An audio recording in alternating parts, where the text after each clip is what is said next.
Hello दोस्तों, आज की इस वीडियो में हम बात करने वाले हैं मोह माया वेब सीरीज़ के सीजन 2 के एपिसोड नंबर 7 की कहानी के बारे में।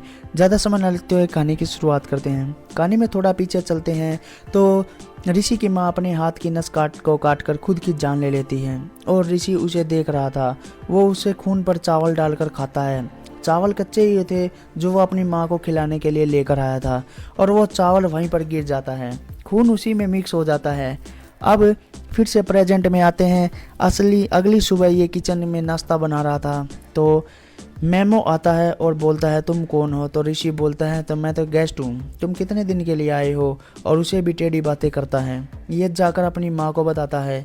इसकी माँ बोलती है सही तो कह रहा है। वो मीमो के भी ऋषि को कुछ बोल देता है। बाद में उसके पिता को ऋषि के बारे में बताता है मगर वो भी कुछ नहीं कर सकते। अब अंकल वैशाली को फ़ोन करता है मगर फ़ोन तो बंद आ रहा था क्योंकि ऋषि ने तोड़कर फेंक दिया था।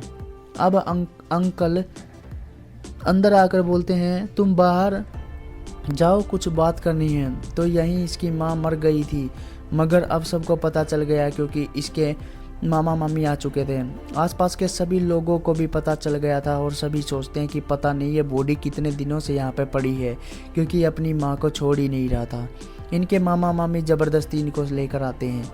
इसकी मामी के कपड़े गहने, मम्मी के कपड़े गहने वो सभी उठा लेते हैं और बच्चा समझकर ये पुलिस को भी फ़ोन नहीं करते।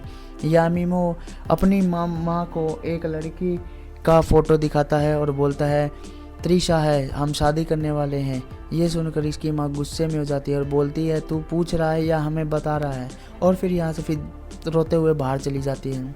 ऋषि भी ये सब देख रहा था, इनके पास आता है और थोड़ा भरोसा दिलाता है।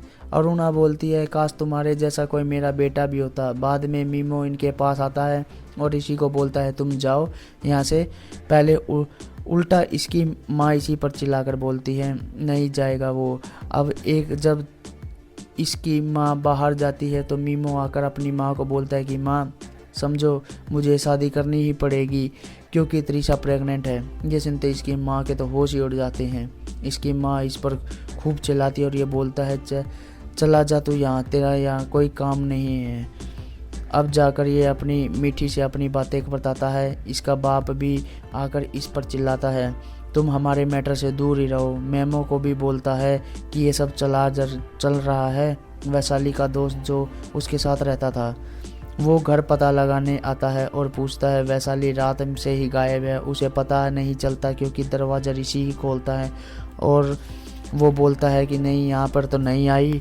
वो अब थोड़ा पीछे आते हैं जहाँ ऋषि की मामी उसे अपने घर लेकर आई थी। ये लोग बाहर खेल रहे थे। मामी जी मच्छी काट रही थी और एक पड़ोस वाली आंटी भी। तभी आंटी बच्चों को बाहर भगाने के लिए बाहर जाती है और फ़ोन पर बातें करने लगती है और ऋषि इतने में अंदर अपनी आकर मामी जिससे वो मच्छी काट रही थी वो उनका सिर उस पर मार देता है और यहाँ से बाहर भाग जाता है। बाहर जाते हुए उसे वो आंटी देख लेती है मगर इसका ध्यान नहीं देती और मामी जी का यहीं पर खेल ख़त्म हो जाता है। वो ऋषि यहाँ से दूर कहीं भाग जाता है। इसी को दिखाते हुए इसके एपिसोड नंबर 7 की कहानी भी यहीं पर समाप्त हो जाती है। तो दोस्तों आपको हमारी वीडियो कैसी लगी कमेंट बॉक्स में कमेंट करके हमें ज़रूर बताएं, और अगर आपको हमारी वीडियो अच्छी लगी तो इसे लाइक करें, ज़्यादा से ज़्यादा शेयर करें, और चैनल पर पहली बार है तो चैनल को सब्सक्राइब करें, साथ में बेल आइकन को प्रेस ज़रूर करें ताकि आपको नई वीडियो का नॉलेज मिल सके। मिलते हैं अपनी नेक्स्ट वीडियो में इसके अगले एपिसोड के साथ। तब तक के लिए ta-ta, goodbye, see you, take care, bye bye दोस्तों।